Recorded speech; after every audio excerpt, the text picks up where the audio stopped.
I was here for the first time in 1993, and you see, nowhere else in the world would I have learned how exactly Moses split the Red Sea so that he could walk through.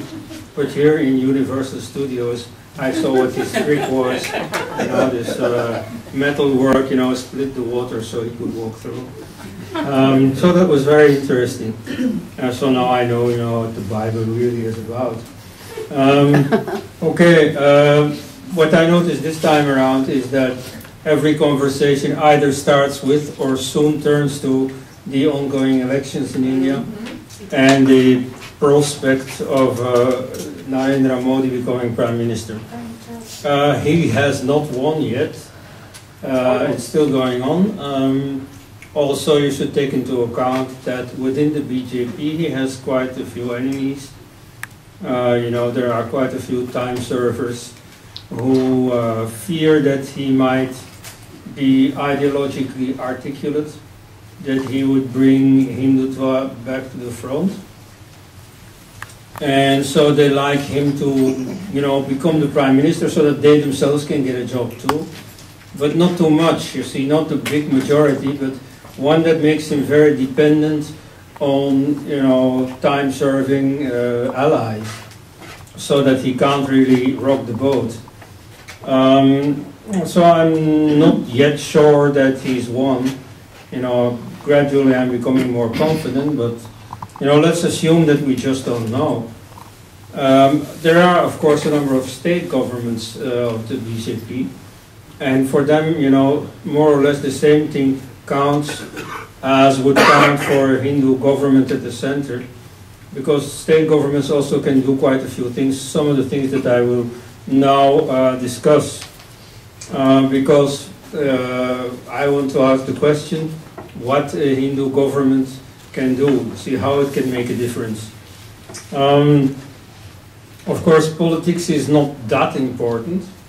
You see, there are some leaders in the Hindu nationalist movement, like I heard this today about Swami Vivekananda, the de facto leader of the Vishwa Hindu Parishad, that don't join this hype about Narendra Modi, and for whom it really doesn't make a difference who exactly is in power at the center. And in a way that's the correct spirit, because, well, you shouldn't expect too much from the government. Like Ronald Reagan said, you see, the worst thing that can happen to you is that somebody knocks at the door and says, I am from the government and I'm here to help you. Like the Mahant of Sankat Mochan in Benares used to say, the one who came on TV because his temple was the object of a Muslim bomb attack a few years ago. Anyway, when I stayed in his house 20 years ago, he said that he was not in favor of a Hindu government, though he himself was a very staunch Hindu, because you see, if a religion has to rely on the government, it will become weak. That's what he says, and then, he has a point. Like you see in Belgium, you see, it strongly supported the Catholic religion, but you see, in my lifetime, I've seen Catholicism totally crumble from like 70% of the population to 5% or so. So you see, if Hinduism likewise relies on state support, it cannot prosper by that. On the other hand, politics is somewhat important because it creates certain laws that affect the functioning of religions, and we will see a few examples of that. So, first of all, let's see what a government should not do.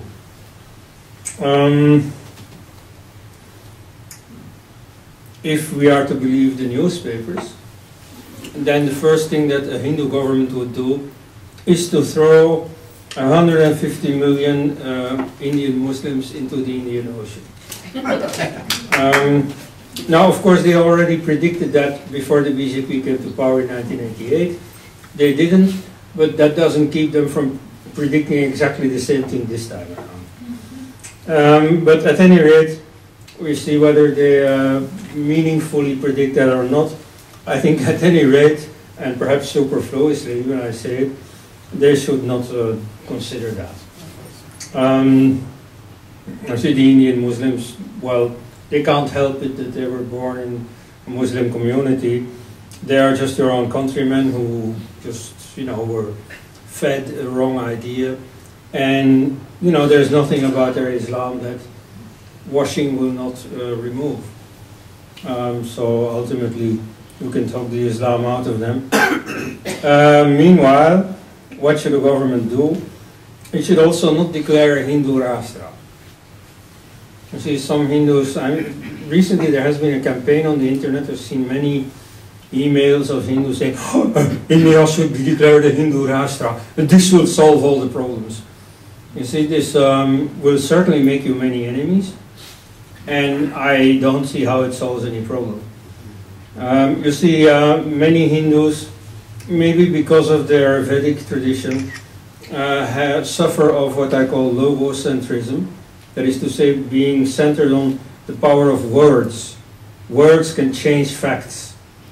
And so they think that, just, labeling India with the word Hindu Rashtra will suddenly overnight change the way India functions.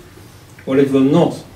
But campaigning for a Hindu Rashtra will certainly pit everyone else against you. So it's like banging your head against the wall. I don't think it serves any purpose. But, fortunately, I don't think Modi or the BJP even thinks of that. What you should also not do, and here we come in the realm of practical politics, is declare a common civil code. Of course, it is very good that the BJP has a common civil code in its program. India should become a secular state. See, nowadays you will see in the newspapers, you open the New York Times or so, and the first thing that will be said about India is that the BJP is a threat to India as a secular state. Now, that, of course, is a certificate of incompetence, because anyone who studies India will notice that India is not a secular state. A secular state, by definition, has equality before the law regardless of religion. In most secular states in Europe, including nominally non-secular states, like England, for instance, where the head of state is also the head of the church. But still, you see, they practice equality before the law regardless of religion. Now, this is not the case in India. You see, depending on your religion, you have very different personal laws, especially for marriage and inheritance. For instance, a Muslim man can simply repudiate his wife, talaq, talaq, talaq, and that's it. Whereas everyone else has to go through a difficult juridical procedure.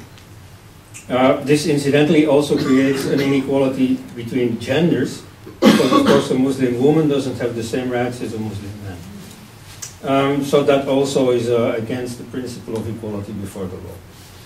A famous example is of course polygamy, in two senses. First of all, there is the fact of polygamy. Muslim men can have multiple wives, Hindu men cannot. But secondly, there is also a difference in treatment of these communities. Namely, Muslim law provides for polygamy and is not touched. The Indian parliament has never regulated on it, is not going to change the situation for Muslims. By contrast, the Indian parliament has changed Hindu law, because Hindu law in the past did provide for polygamy. And so that law has been changed. So it is quite possible to change religious laws. Yet, in the case of Islam in particular, also Christianity, this is not being applied. In the case of Christianity is quite flexible, because Christians already have a tradition of just adapting to the law of the land. And Christianity originally was a very weak community in the Roman Empire, where automatically they had to adapt to whatever law was laid down by the state. And then later, of course, they became powerful, but still that has remained in their genes to adapt to the law of the land. So if in India, you people decide democratically to change the law, you will not get any trouble from Christians. By contrast, for Muslims, it's very different. Muhammad, in his lifetime, became the dictator of an Islamic empire, and so he imposed a number of laws, and it is felt by Muslims that these laws are totally part of their religion, and that infringing those laws is against freedom of religion. So what you can very reasonably fear is that in India, if you decide to change this principle of religion-based civil codes, you will get a lot of trouble. Because you see, every imam in every mosque is going to call on Muslims to take to the streets and to stop this change of the law by any means. And you see, if something happens in India, very certainly the Hindu government will be blamed. In other cases, they may not do so, but in this case, they certainly will. So I would be very cautious with that. Here also you can bang your head against the wall for no purpose. Moreover, this is not a Hindu demand, this is a secular demand. You see, in Hinduism, well, you already had the system of different personal laws since time immemorial, because every caste had its own system. Certain castes had polygamy, others did not, for example. Or in certain castes you had a dowry which the girl's family had to pay, whereas in other castes, you could buy a bride. And like that, there were many differences, and Hindu society felt comfortable with those differences. So, you see, even though Hindu law has been unified, the fact that Muslims have a separate law system is not really a problem for Hindus. By contrast, starting from the principle of secularism, it is of course not done to have different laws. So, in this case, you should get the secularists on board. You should first convince them that they have to go for a common civil code. And so this way, you can prepare the ground a bit. But you should not just go straight on and introduce a common civil code. Also, you should tread carefully in reforming Article 370 of the Constitution, the one which gives a special status to Kashmir. In this case also, you can do it without rocking the boat too much, in the sense that you can get Muslims on board. Because of course the separate status of Kashmir is really a problem for Muslims. Only, you see, the secularists don't play it hard. They don't make them feel that they should oppose this special status of Kashmir. But in this case, the Hindu government might. You see, the problem is this, that if Kashmir isn't integrated with India, it still means that, Muslims don't really belong in India. So if Muslims really want to be a part of India, then they should fully integrate Kashmir. But here again, you should get some other people, particularly Muslims, on board before you change Article 370. Anyway, for most Hindus it doesn't make a difference. What does make a difference is to resettle the Hindu refugees in Kashmir, which the last BJP government, 1998-2004, did not do. So that is something that could be done. I mean, any Indian can live in India. So there is nothing revolutionary about resettling the Pandits in Kashmir. Then something that isn't really talked about much in this context, but I will raise it. It is the ethical issues. As you perhaps know, I come from Belgium, one of the few countries in the world where euthanasia is legal. Now, it started in Holland in the 90s, I think. Then in Belgium it came in 2002. Luxembourg also has it. And then there is something similar in Switzerland also, and that's all. Now, I've seen the public opinion evolve. So in the 90s there was still a big resistance of the Catholic community. But you see, now that the option of euthanasia is there, everybody accepts it.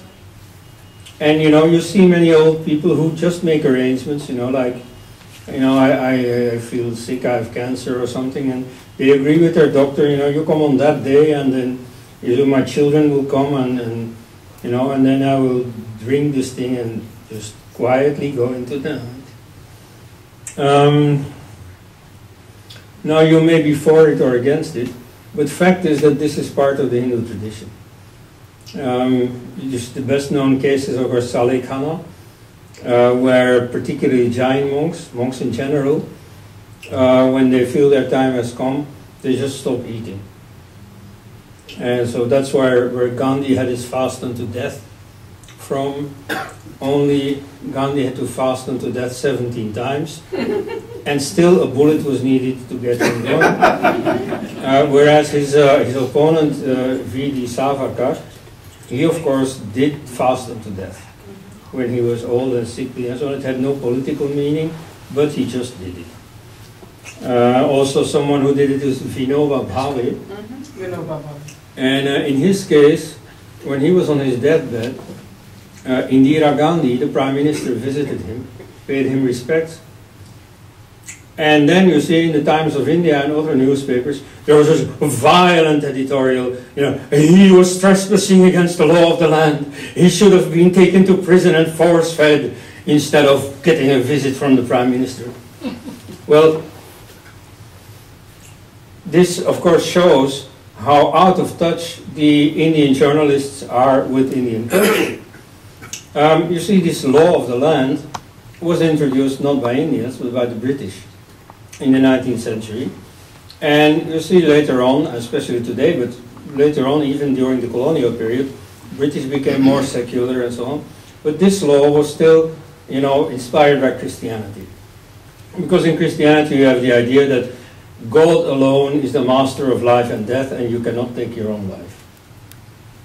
Now, in Hinduism, of course, it is not approved if Romeo and Juliet, out of love sickness, you see, commit suicide as teenagers. Now, that is, of course, not the intention. But when their time is up, okay, that's different. And so that law of the land is simply a colonial imposition, and it should be abolished. You see, not much song should be made about it, and it's no big deal. But nevertheless, if you want to emphasize the Hindu character of India, then this is something to be done.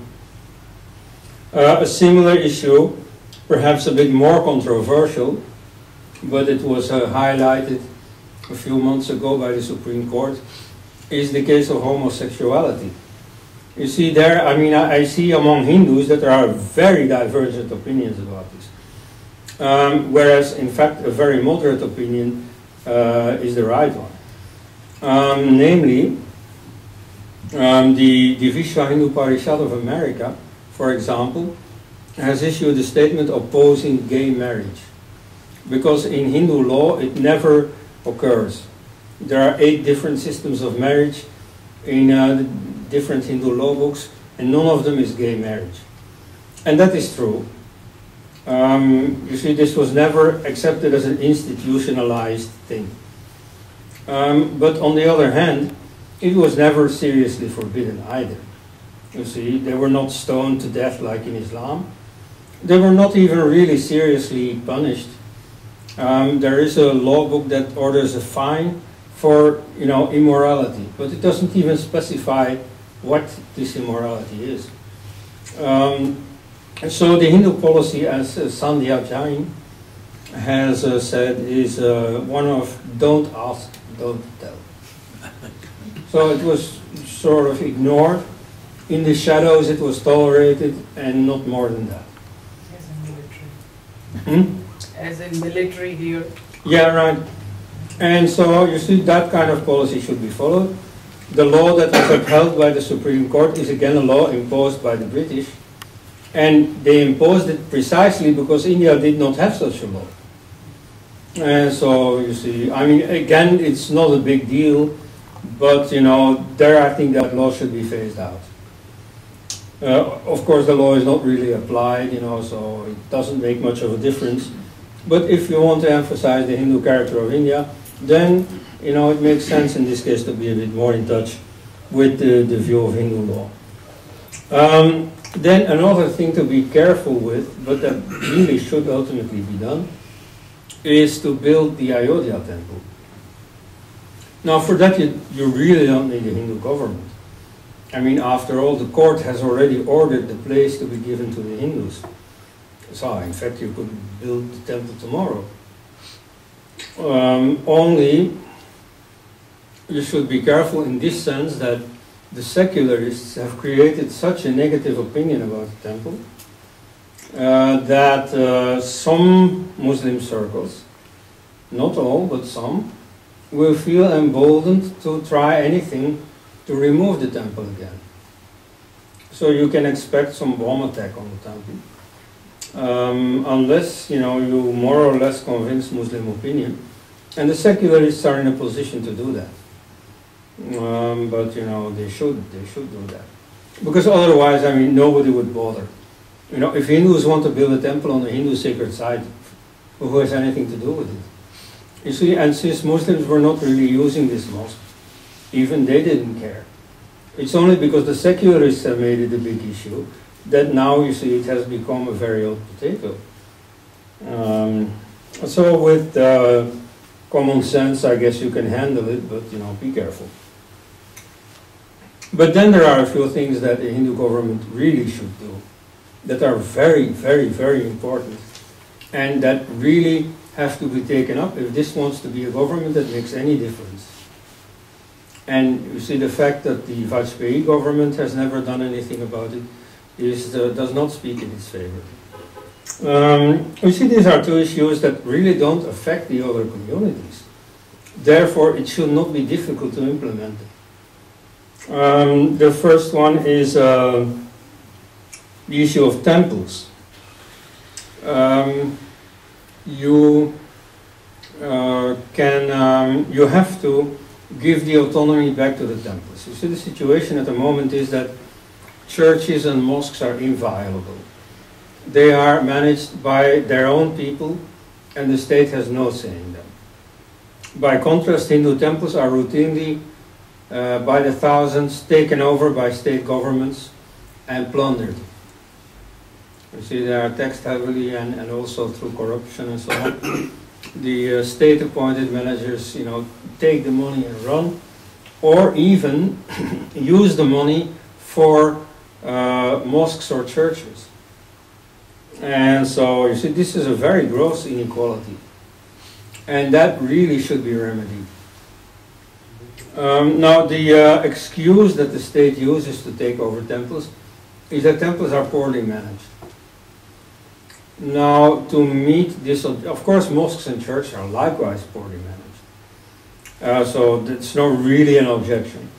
But anyway, I mean, to meet this objection, one thing to do is to train the temple managers properly. And you see, here I'd like to remark that Narendra Modi has already made a start. You see, even before the law is changed, he has started training temple managers. And the first batch of graduates of this training program, they have all been hired by overseas temples. So I guess perhaps in LA or so you already have some of these people. And there were 50 who graduated. And so this year there will be more. So you see, that problem can easily be solved at a practical level. So the political will has to be there. And that's where Modi can make a difference. You see, the case of Narendra Modi is different from the case of Vajpayee, in the sense that, while Vajpayee was already a secularist since the 1950s, since he entered parliament, we knew what kind of policy he was going to carry out. Now Modi hasn't really done anything Hindu. You see, after the riots in 2002, he was briefly called Hindu Hardaya Samrat, the emperor of the Hindu heart. But I mean, he didn't do anything to feed that impression. He didn't do anything particularly Hindu. Though he was a very good administrator, he provided good governance, something the Vajpayee government, of course, also always promised, because they tried to avoid Hindu issues. So they tried to say something neutral, good governance. They said, in fact, L.K. Advani literally said, a party doesn't need an ideology. It only has to provide good governance. Now, that's nonsense. You see, a policy is always going somewhere. You need a vision of where you're going. That's called an ideology. So you see, this anti-political stance, you know, was meant to be non-Hindu. You see, whatever else we are not Hindu, call us secular.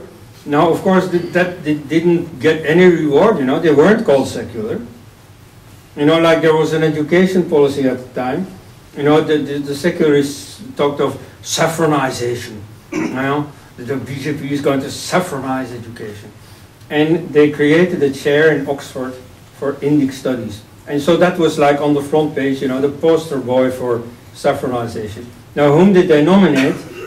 Sanjay Subramaniam, who is a noted enemy of Hindutva. So, you know, they tried to prove how secular they were. Now, what did they get? First of all, no Hindu was nominated to that chair. They could easily have used their power to nominate someone from their own camp. No, they strengthened the enemy camp. But secondly, they hoped to be called secular. Look how secular we are. Nobody has called them secular. So, you know, for appeasing the secularists, you don't have to do it, because they will never be satisfied. So there we come to the most important thing that the Hindu government should do. It should change education. As you know, Article 30 of the Constitution is very important in this regard. It says that minorities cannot be prevented from managing their own schools, their own state-subsidized schools. It doesn't say anything about Hindus.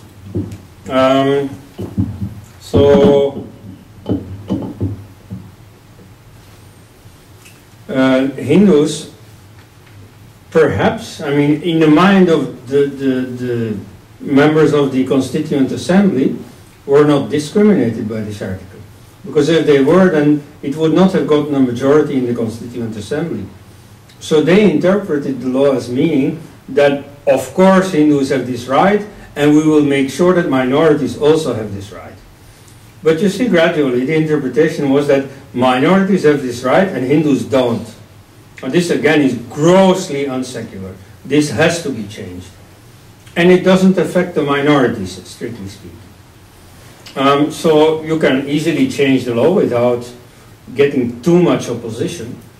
But maybe you don't even have to change the law. Because, as you know, to change an article of the Constitution, you need a 2/3 majority, and I don't think they will get a 2/3 majority. So the thing is that the interpretation of the law is unclear. So the first thing they can do, you know, without any ado, without any street riots and so on, one thing they can do is just to pay one lawyer, that's all, to approach the Supreme Court and ask for an authoritative opinion on the interpretation of this article. Very likely, no change in the law is even needed. But, I mean, of course, it is a very serious article because several Hindu organizations, like the Arya Samaj and the Ramakrishna Mission, who have a network of schools, felt compelled to approach the court to be declared a non-Hindu minority in order to safeguard their schools. So it's a very serious issue for Hindus. And so therefore this law really should be changed. If they care at all about Hinduism, they really should do something about this. Then there is another thing. There is a glaring lack of Hindu scholarship. So I think, and I mean this is of course a bit speaking for myself, maybe, you know, most people don't think this is very important, but see, I think that scholarship is important. And so right now there isn't really anything serious. I mean, there is scholarship by the enemy. Like, for instance, I see here all this stuff about yoga. As you know, there are scholars, particularly in Los Angeles, who are now arguing that yoga isn't Indian at all. That it has nothing to do with Hinduism. It is very recent that it has been adopted from British gymnastics. And so that Hindus should not claim it. You know, the Hindu American Foundation's campaign about take back yoga, that this is just without object because yoga was never Indian in the first place. Well, you see, this is, I mean, we may find this ridiculous, but this is really happening. And there is no counterweight, you know, there's no counter voice.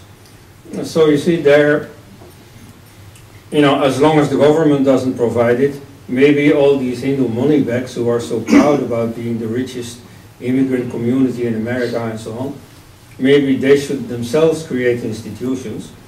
But, you know, since we're talking about a scenario where Modi comes to power, maybe these moneybags should just keep their money. And the government can do this. You know, like it once created Jawaharlal Nehru University for the communist professors, and now this Nalanda University, which they recreated, without mentioning how the first Nalanda University was destroyed by the Muslims, incidentally.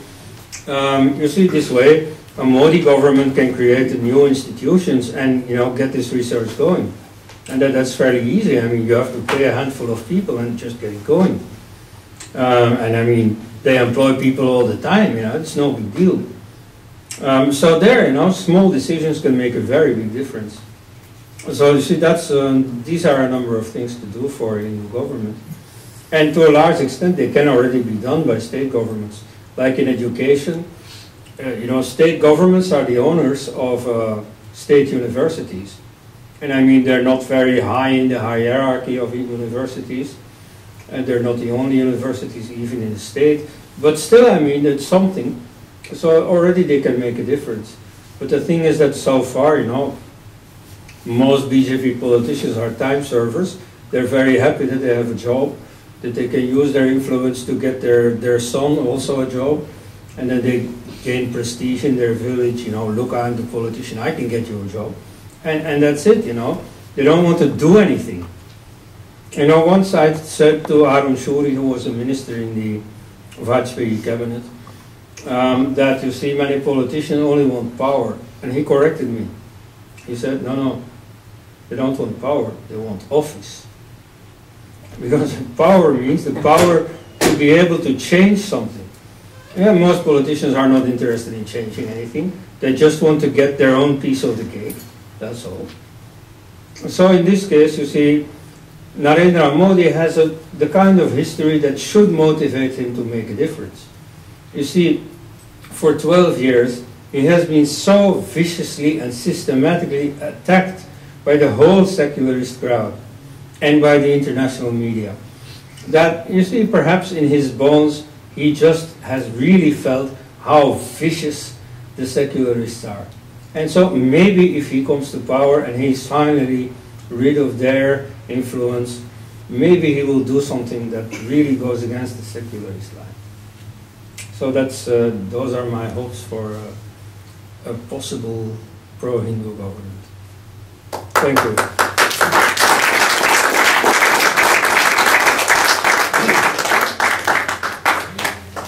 So are there any questions? Yes. You suggested that Article 370 in Kashmir should not be scrapped. That way, the ratio of Muslims versus Hindus will become less and less because many Pandits have been thrown out and more Hindus will be really insecure to go and settle in Kashmir. My suggestion is that anybody who serves in the armed forces for 5 years should be given free land to settle down there because we want some young militant people who are strong to settle down so that population ratio should not become more diluted than what it is now. Yeah, I agree with you. And about Article 370, of course, ultimately it should be abolished. Ultimately, you know, of course. I only say that, you know, that should be, you know, treated carefully. You know, there are some risks involved. But yes, of course, ultimately it should go. And, you know, some Indian diplomat who once served in Saddam Hussein's Iraq. He, on his post in Baghdad, he had been talking about the Kashmir problem. And his Iraqi interlocutors, they didn't care about the religion of the militants in Kashmir and so on, even though they were their own fellow Muslims. They saw this as politicians. And they said to this Indian fellow, but you see, doesn't your country have vans? Camions, how do you call that? Trucks? Don't you have to, can't you transport, a group of people?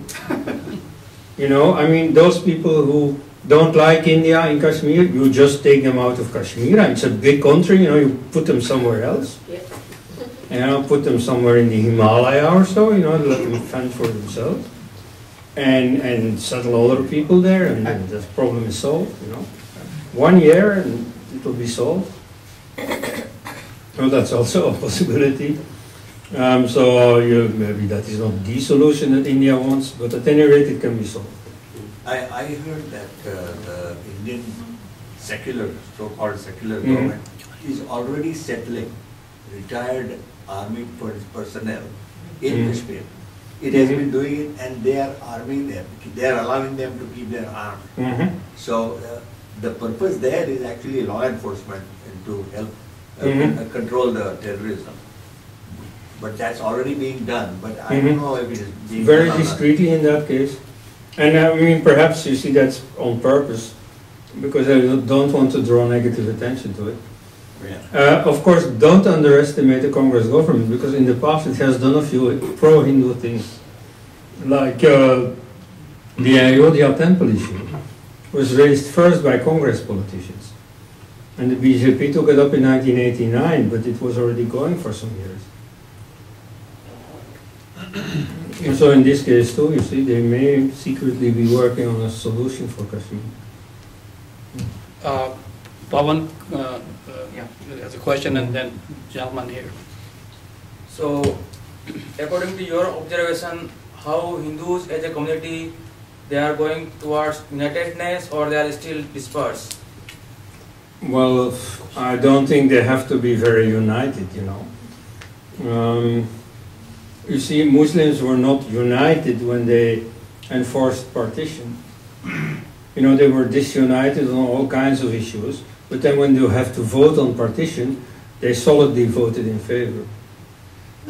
So, in that sense, you see, Hindus can quarrel among themselves all they want. But as soon as Hindu interests are being challenged by outsiders, then they should stand together.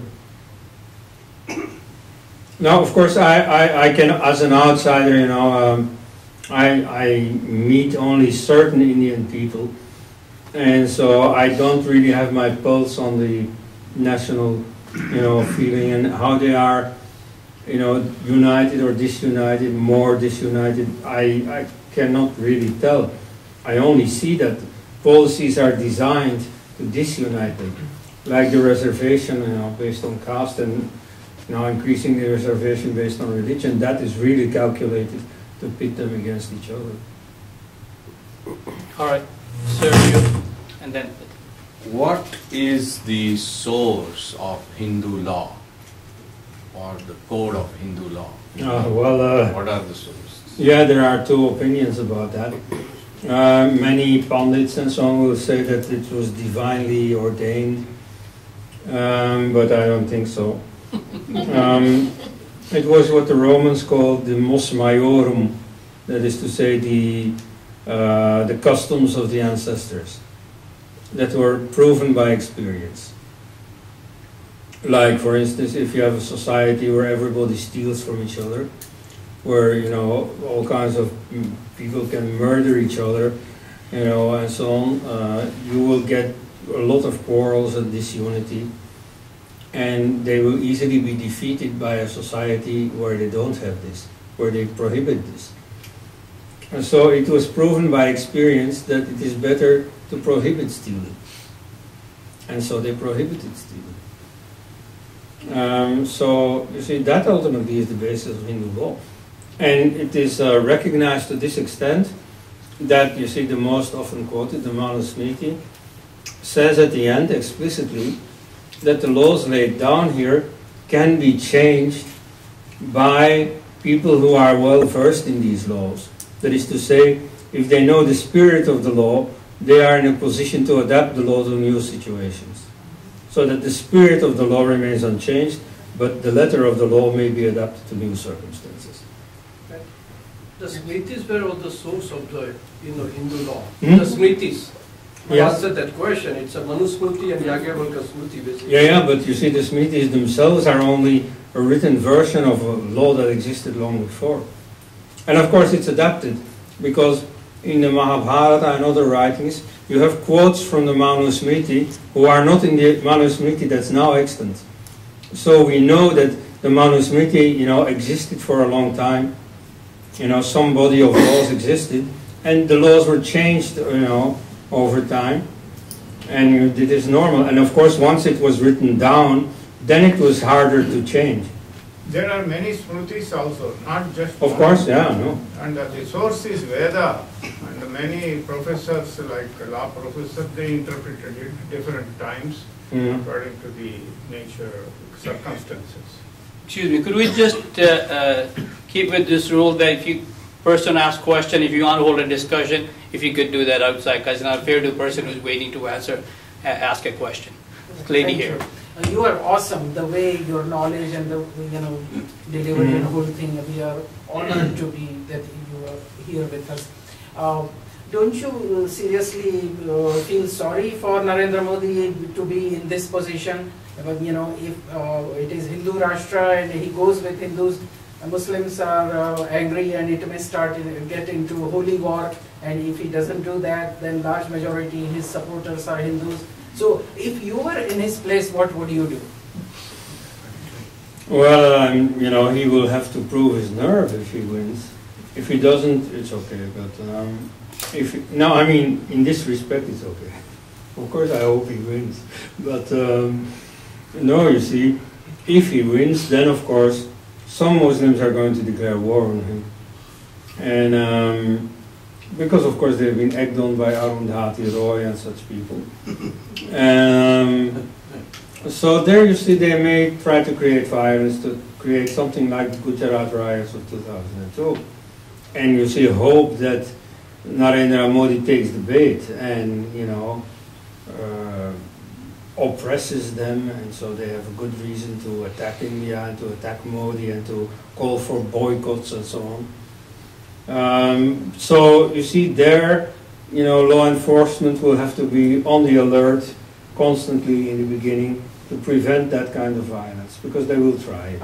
I'm sorry, I didn't mean just Muslims of India. Mhm. I meant the holy war means Muslims from other countries joining forces. See, that is what I am afraid of. Well, the way that like World War III or something. the way they go to Syria now, they might come to India, but I don't think so. Okay, good. Thank You see, most Muslims are not interested in India. It's just like in the West.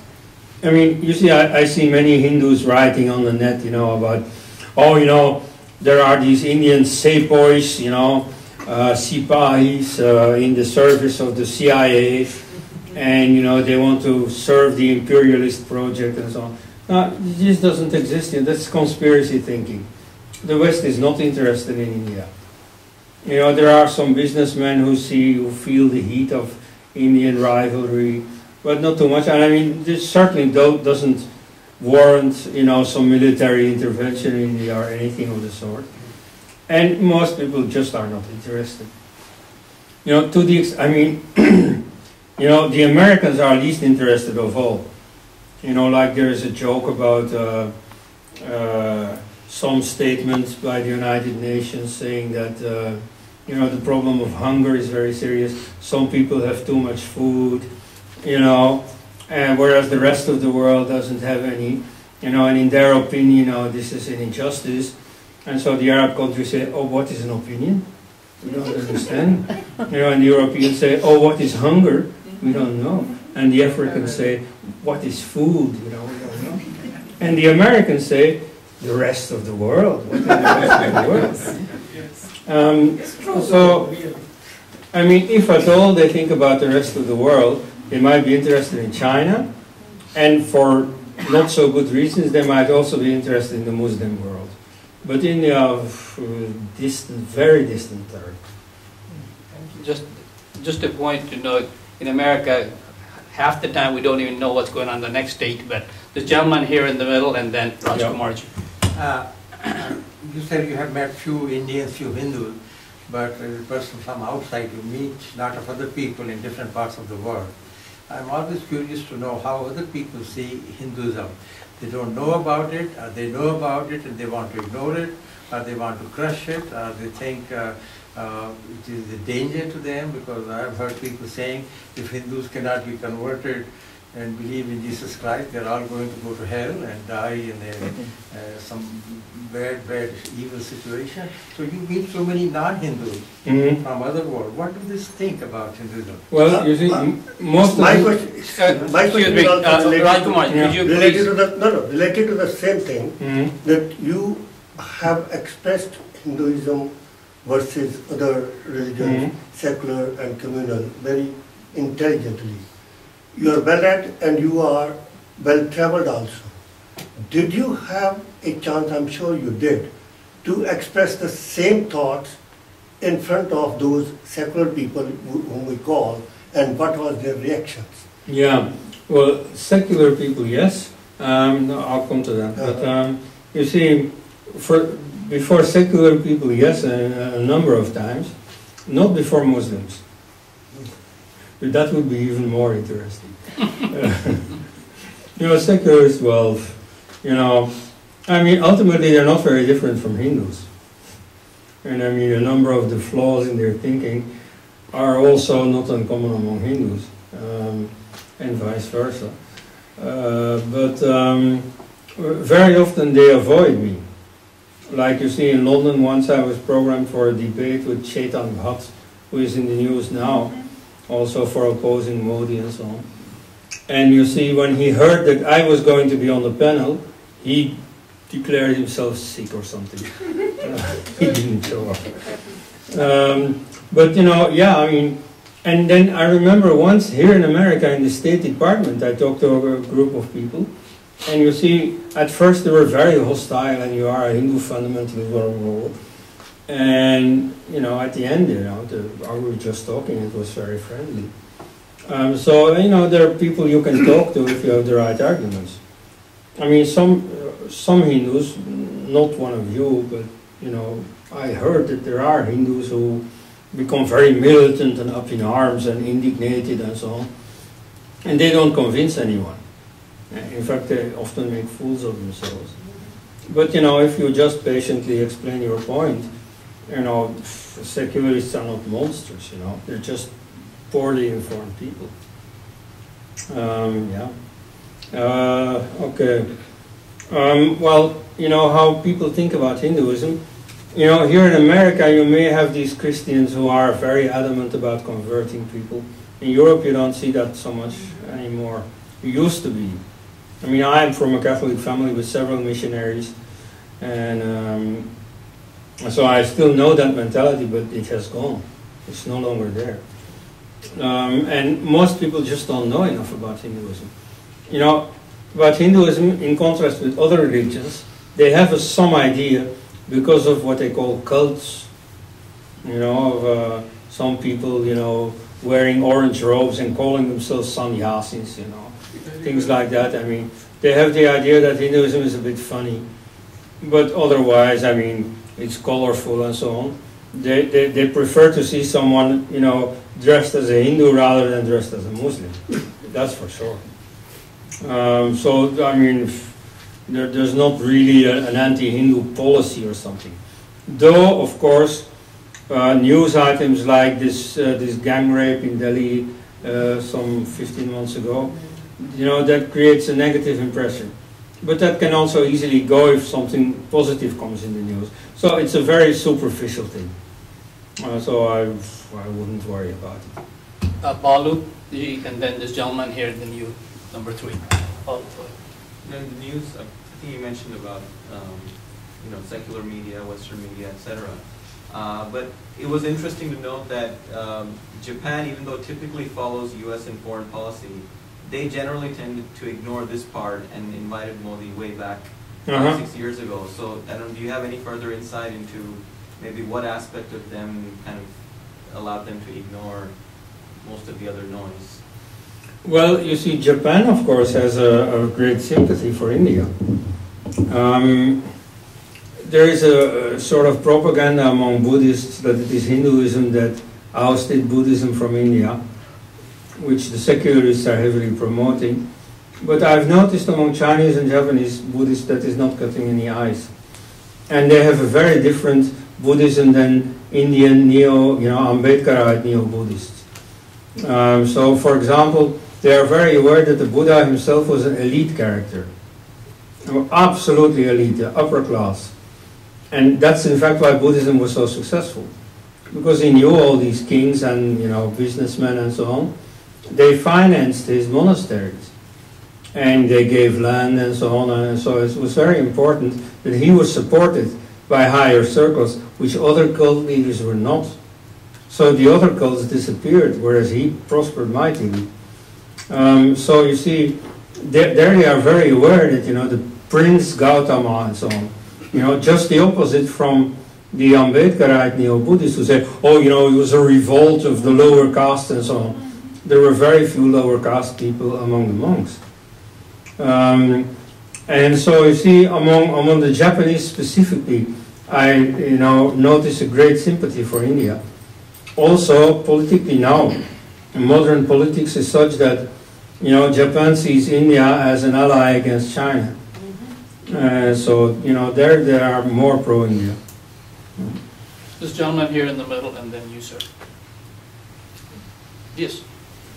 Godra riot apart, it is a long discussion and all, but because of that, and when America imposed visa restriction for Narendra Modi and all, the way the information I understand that he has maximum police force in Gujarat compared to other states, and all these things, is it not that Narendra Modi is over trying to compensate that he is not more for Hindu things and all? Same way, what is another, Dr. Tagodia, so he just throw out Dr. Tagodia and all. So is it not that he is trying to give more impression that he is more secular or not against Muslim and all, and he is going other way? He is also telling that he is going to make Urdu very important language, Oh, that's not so good. But then again, for a language it's the same as for a religion. If it gets supported by the state, it's not in such a good shape. And you see, Urdu has been supported by many states in India, and Urdu is not prospering at all. So maybe he just said it, doesn't mean anything. It is possible that to some extent he is deferring to the secularists in order to get rid of his image of being strongly pro-Hindu. But then again, he has not done anything anti-Hindu. It's not like Advani. Advani was the leader of the temple movement, and that imposed certain responsibilities.